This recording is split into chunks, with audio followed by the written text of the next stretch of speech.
মাদ্রাসা আছে দারুল উলুম নিউ ভাটবাড়ি মাদ্রাসা। এই মাদ্রাসায় বহুত ছাওয়া পড়াশোনা করে এবং পড়াশোনা করার সময় তাদের বহুত ছাপার করতে হয় আলোর কারণে, কারণ তারা ঠিকভাবে আলোতে পড়তে পারে নাই।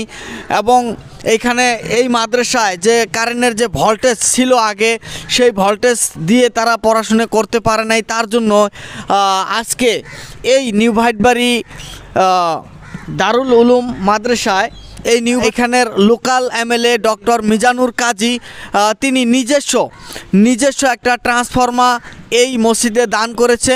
তো এই মাদ্রাসার ছাত্রগুলো খুব ভালোভাবে যাতে পড়াশুনো করতে পারে, তার জন্য ডক্টর মিজানুর কাজী যিনি টিএমসির নেতা, আপনারা দেখতে পাচ্ছেন টিএমসির নেতা ডক্টর মিজানুর কাজী এই মাদ্রাসার ছাওয়ার জন্য, মাদ্রাসার ছাওয়ারা যাতে ভালোভাবে পড়াশুনো করতে পারে তার জন্য সে নিজস্ব একটা ট্রান্সফর্মার এইখানে এই দারুল উলুম মাদ্রাসায় দান করেছেন। আপনি কি এই মাদ্রাসার হুজুর? হ্যাঁ, শিক্ষক। এর আগে কি এখানে কারেন্টের সমস্যা ছিল? সমস্যা ছিল। কতটুকু সমস্যা ছিল? সমস্যা মানে কোনো সময় এরকম হয়েছে, ভোল্টেজের অভাবে পড়াশোনা করা খুব অসুবিধা হয়েছে, দেখাই যায় নাই যে ট্রান্সফরমারটা দেওয়ার কারণে আমাদের এতটুকু সুবিধা হবে যে যথেষ্ট ভোল্টেজ পাবো আমরা, ছাওয়া পাওয়ার পড়াশোনার যথেষ্ট সুবিধা হবে, আমাদের পানি উঠান আরও বিভিন্ন সমস্যার সমাধান হবে। কারণে ওনাকে ডক্টর মিজানুর রহমান কাজী সাহেবকে অশেষ ধন্যবাদ, কৃতজ্ঞতা জানাই। এই যে মাদ্রাসার শিক্ষক? হ্যাঁ জি, শিক্ষক। তো আজকে যে কারেন্টের যে আপনারা ট্রান্সফরমার পালেন সেটার বিষয়ে কি বলতে চান? এর আগে কিরকম সুবিধা ছিল? না, এর আগে তো মাদ্রাসার মধ্যে যেটা কারেন্টের প্রবলেম ছিল, একদম ভোল্টেজ ছিল না, কারেন্ট থাকার চেয়ে না থাকায় ভালো ছিল। তারপরে এমএলএ সাহেব আসলো, দেখলো মাদ্রাসা পুরা ঘোরার পরে কি প্রবলেম আছে দেখলো। প্রথমে কারেন্টের প্রবলেমটা বললো আমি সলভ করার চেষ্টা করব।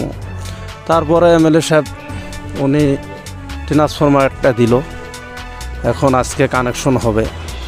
যাক, ইনশাআল্লাহ ওনার জন্য আমরা দোয়া করি। আগে আরও দিনী প্রতিষ্ঠানগুলো চেষ্টা করুক ডেভেলপ করার জন্য। ভালো হয়েছে, এখন আমরা ভোল্টেজ পাবো, বাচ্চাগুলো পড়াশোনা করতে পাবে। তো এইটুকে বললাম।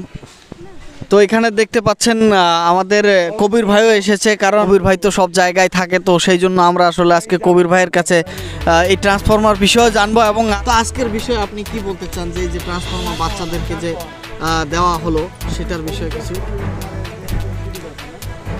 টেটো ট্রান্সফরমার আমাদের মাদ্রাসার জন্য আমাদের এমএলএ সাহেব এটা মানে দান করেছে বলতে লাগবে, কারণ উনি এই মাদ্রাসা ভিজিট করার পর যেটা সমস্যা দেখছে সবচেয়ে বেশি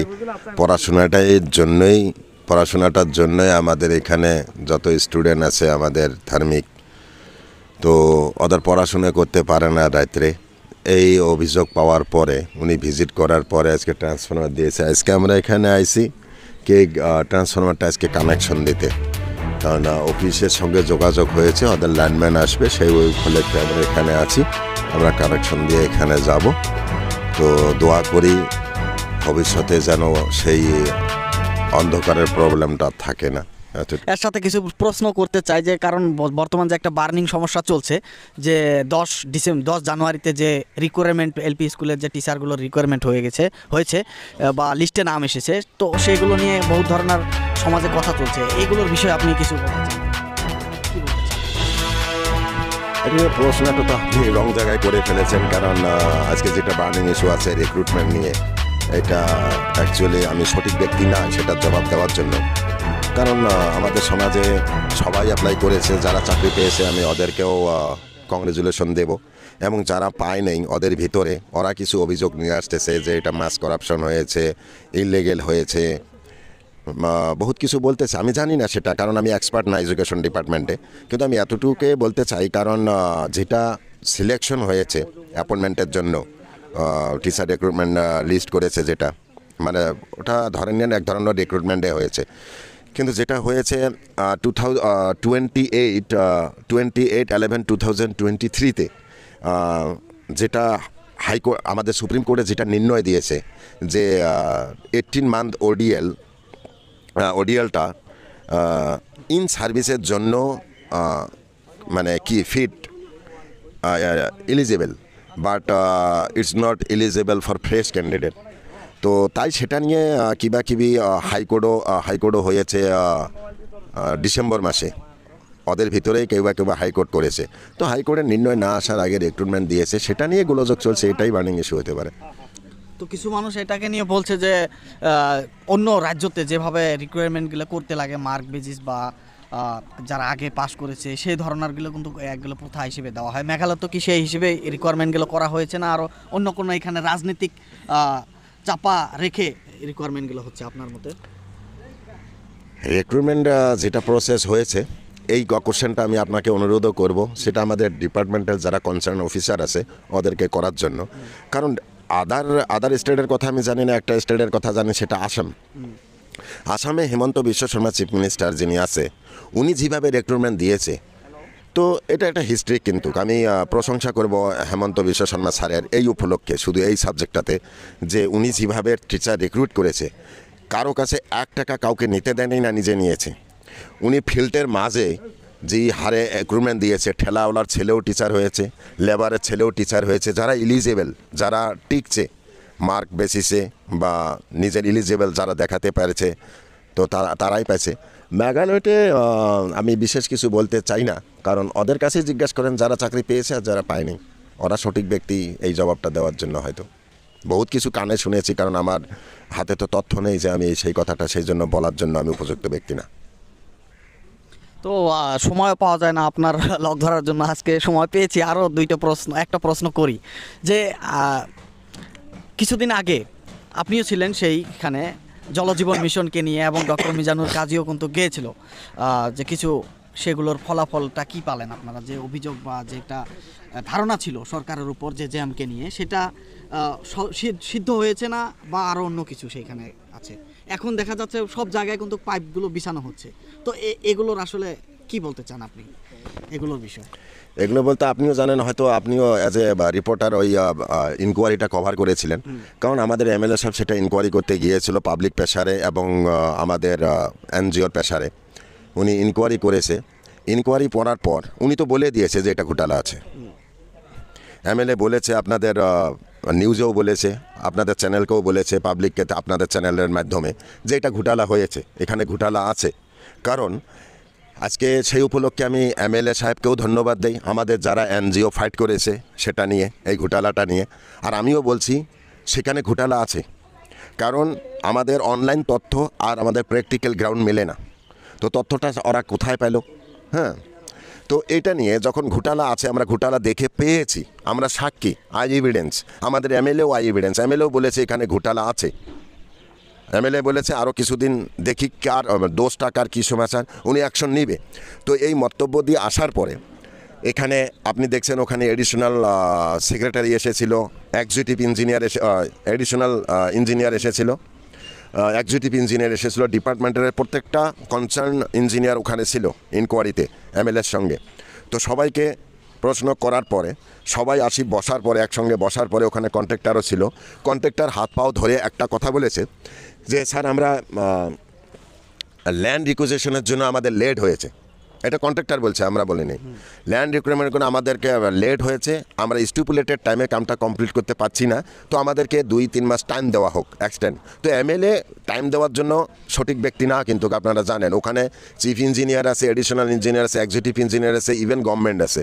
তো গভর্নমেন্টের কাছে আমরা, এমএলএ বলেছে গভর্নমেন্টের কাছে আবেদন করো, ওরা যদি আপনাদেরকে টাইম দেয় ঠিক আছে, আমি টাইমটা মেনে নেব।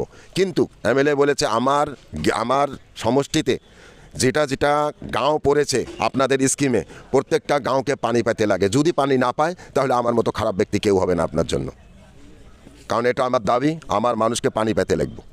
তো উনি একটাই কথা বলেছে, হয়তো ওরা ডিপার্টমেন্টালি এক্সটেনশন পাইছে কি না জানি না, আবার 1-2 মাসের কথা বলেছে। তো তাই হয়তো কামটা এদের ইরাদা ঠিক ছিল না, কামটা মারি দিয়ে চলে গেল হয় নাকি, এমন ধরনের একটা সম্ভাবনা ছিল। তাই তো আমাদের এনজিওগুলো চিল্লাইছে, আমাদের এনজিওগুলো চিল্লাতেছে। আর যারা যে পয়েন্টটা নিয়ে চিল্লাতেছে সেটা তো সঠিক পয়েন্ট, কারণ এরা অনলাইনে দেখাতে এসে আমরা পানি পেতেছি, বরঞ্চ আমাদের কারো ঘরে কানেকশন নেই। তো আজকে ভিসাইতেছে ঠিক ভালো কথা, যদি আমরা গ্রামবাসী পানি পাই ভালো কথা, হ্যাঁ লেট হোক ব্যাপার না, কিন্তু পানি যদি পাই ভালো কথা। এই যে দেখা যাচ্ছে পাইপের যেগুলো কানেকশন আছে সেগুলো মাটির আসলে কত মাটির 1 ফুট বা 2 ফুট নিচে দিতে লাগে না পাইপ উপরে দিতে লাগে? বহুত জায়গায় এরকম দেখা গেছে যে পাইপগুলো উপরে আছে এবং কিছু পাইপ মাটির ভিতরে আছে। তো এই কাজগুলো কন্ট্রাক্টর কি আসলে যেটার এস্টিমেট আছে সেই এস্টিমেট হিসেবে করছে না অন্যায়ভাবে করছে আপনার মতে? জানি না ভাই, কারণ এস্টিমেটে তেমন কিছু দেখি নাই, কিন্তু সারা অঞ্চলে সারা গারোয়েলসে, অন্য জায়গার কথা নাই কই, সারা গারোয়েলসে যেভাবে পাইপ বিছাইছে সব মাটির উপর দিয়ে বিছাইছে, তো জিনিসটা ঠিক না। ইঞ্জিনিয়ারও তো চেক করতেছে না, ডিপার্টমেন্টের ইঞ্জিনিয়ারও চেক করতেছে, ওরা কি দেখে না যেভাবে মাটির উপরে দিয়ে সব পাইপ, যত পাইপ আছে সব মাটির উপরে দিয়ে গেছে, যেটা টিকবে না। আজকে না হলে কিবা হবে, কালকে কিবা হবে, গাড়ির চাপাতে কিবা হতে পারে, সেটা ঠিক না। কিন্তু আমি একটা কথা বলতে চাই, আজকে আমাদের অঞ্চলে যেভাবে আমি গারো হিলসের অন্য অন্য বিভিন্ন অঞ্চলে দেখছি, কিছু কিছু সবে না, হ্যাঁ, এখানে ঘোটালা আছে, জল জীবন মিশনে ঘোটালা আছে গারো হিলসে, কারণ আমাদের অঞ্চল দেখে আমরা বুঝ পাইতেছি। কিন্তু কিছু প্রজেক্ট আবার আছে সাকসেস হবে, কারণ ওরা বোরিং সিস্টেম করছে। কিন্তু আমাদের এত বড় একটা অঞ্চল একটা প্রজেক্ট দিয়ে, যে প্রজেক্টের আন্ডারে আমাদেরকে ইনক্লুড করছে, এটা জীবনে সাকসেস হতেছে না রে ভাই, আমি বলতেছি। তাহলে আপনার মতে কিভাবে করলে সাকসেস হইতো? আরে অন্য প্রজেক্টগুলো 2, 3, 4টা গাঁও নিয়ে একটা প্রজেক্ট বোরিং সিস্টেম করে দিয়েছে, সেটা সাকসেস হবে, কারণ পানি উঠবে, পানি যাবে। এখানে আমাদেরকে পানি সাপ্লাই দিতে পারবে না। একটাই কাম করা উচিত ছিল ইঞ্জিনিয়ারদেরকে, যারা এস্টিমেট বানাইছে, আমাদের প্ল্যান বেল্টে একটা কই গ্রামে কত ঘর মানুষ বাস করে জানেন? আপনি তো জানেন কমসে কম। 2-3টা গাঁও নিয়ে যদি একটা বোরিং সিস্টেম প্রজেক্ট বানাইতো, তাহলে আমাদের মানুষের ঘরে ঘরে আজীবন পানি যাইতো, পানি ফুরাইতো না। এটা কী ধরনের প্রজেক্ট? মাংচিং থেকে পেয়ারাডাঙ্গায় পানি আসবে, পেয়ারাডাঙ্গায় থেকে 26টা গাঁয়ে পানি যাবে, কে পানি দিতে পারবে? কে বানাইছে এই প্রজেক্টটা? তাকে তো প্রথমে জালত দেওয়া উচিত। উনি ইঞ্জিনিয়ারিং কামে জানে না, খালি ওয়েস্ট অফ মানি। গভর্নমেন্টের টাকাটা তো আমাদের পাবলিকের টাকা না, পকেটের টাকা না, তো এটা ওয়েস্ট অফ মানি। যে ইঞ্জিনিয়ারটার দ্বারা এতগুলো টাকা ঘোটালা হতেছে, ফ্লো প্রজেক্ট হতেছে, ওই ইঞ্জিনিয়ারকে আগে জালত দেওয়া উচিত আমার মতে। আজকে বেশি কথা না বলি, একটা কথা খালি বলবো, যে জি হালে হোক, আজকে আমাদের এমএলএকে বলার জন্য এমএলএও সেই জিনিসটা অল্প ঢিল দিয়েছে, যদি গ্রামে তোরা পানি পৌঁছাতে পারো ভালো কথা, না পৌঁছালে আমার মতো খারাপ ব্যক্তি নেই, ভালো বলেছে উনি। কারণ আমার পাবলিককে পানি পাইতে লাগবে, যদি প্রজেক্ট বানাইছে পানি বরঞ্চ পাইতে লাগবে। আমি সবাইকে অনুরোধ করি, আমাদের প্রত্যেকটাই 26 গ্রামের মানুষকে, জিহালেও করা গ্রামে পানি পৌঁছানোর ব্যবস্থা যদি করতেছে, কাউকে আরও এটা নিয়ে আটকাতে লাগে না, হ্যাঁ, কোনো গোলযোগ সৃষ্টি করতে লাগে না। কারণ আমরা যদি এখন গোলযোগ সৃষ্টি করি, ওরা একটা পয়েন্ট পাবে যে এই গ্রামের মানুষগুলো খারাপ, এই মানুষগুলোর জন্য আমরা কানেকশন দেই নেই, এরা বেঁচে যাবে, পাবলিকের উপরে দোষ দিয়ে বেঁচে যাবে। তাই কোনো গোলযোগ হতে লাগে না। প্রত্যেকটা গাঁও তারা পাইপ বিছাতে দাও, ট্যাপ কানেকশন দিতে দাও। যদি পানি না বাড়ায়, সবাই মিল করে একে যতক্ষণ জালে ঢুকায় নাই, আমরা রাস্তায় নামবো।